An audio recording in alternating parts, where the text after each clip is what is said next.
Batting নয়, এ যেন catch শেখাচ্ছেন ব্যাটসম্যানরা। নিজেদের মাঠে এবার অজিদের কাছে ধরাশয়ী বাংলাদেশ দল। সৌম্য ইমনরা সেখানে ক্যাচ শিখিয়ে গেছেন প্রতিপক্ষের ফিল্ডারদের। অজিদের স্পিন আক্রমণই এদিন ধসিয়ে দেয় বাংলাদেশকে, তুলে নেয় 9টি উইকেট। বাংলাদেশের দায়িত্ব জ্ঞানহীন ব্যাটিং নিয়ে বিস্তারিত থাকছে প্রতিবেদনে।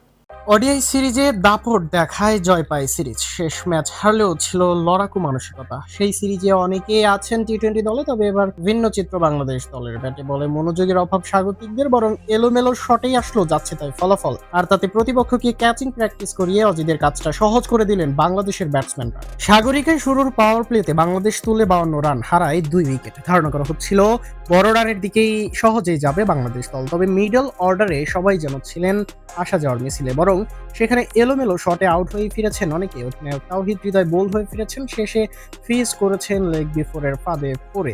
এর বাদে বাকি 8 ব্যাটারি ফিরেছেন প্রতিপক্ষের ফিল্ডারকে ক্যাচ দিয়ে। এর মাঝে একমাত্র শামীম হোসেন ফিরেছেন পেছনে ক্যাচ দিয়ে। বাকি সবাই যেন শিখিয়েছেন ক্যাচ। যেখানে ছিল ফিল্ডার সেখানেই বল তুলে দেন তারা। শুরুতে তানজিদ তামিমের ড্রাইভ ছিল না নিয়ন্ত্রণে, ক্যাচ তুলে দেন 30 গজের ভেতরে।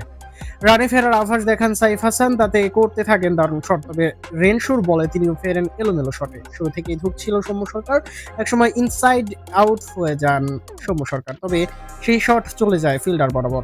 পাঁচে নেমেই মনো সুবিধা করতে পারেনি, তার শটও হয়নি বাউন্ডারি ছাড়া। সাকলাইনের সুযোগ ছিল নিজেকে অলরাউন্ডার হিসেবে প্রমাণ করার, তবে তিনিও ফিরেন ইমনের মতোই। পিচের স্লোনেসের সাথে বাতাস সবকিছুই ব্যাটসম্যানকে নিচ্ছিল পরীক্ষা, তবে সেই পরীক্ষায় সম্পূর্ণ ব্যর্থ বাংলাদেশের ব্যাটসম্যানরা। আর সেটারই ফায়দা তুলে নেয় অস্ট্রেলিয়া। বিশেষ করে অজি স্পিনাররা এদিন ভেঙে দেন ব্যাটিং এর মেরুদণ্ড। তাদের হাত ধরে আসে মোট 9 উইকেট। বার টাইমার রেনশো স্বীকার করেন 2 উইকেট। অভিষিক্ত জুয়েল ডেভিসের কাছ থেকে আসে 3 উইকেট। অভিজ্ঞ জাম্পাও স্বীকার করেন 3 উইকেট। এছাড়া আরেক অভিষিক্ত ডানহাতি স্পিনার নিখিল চৌধুরী পান আরেক উইকেট।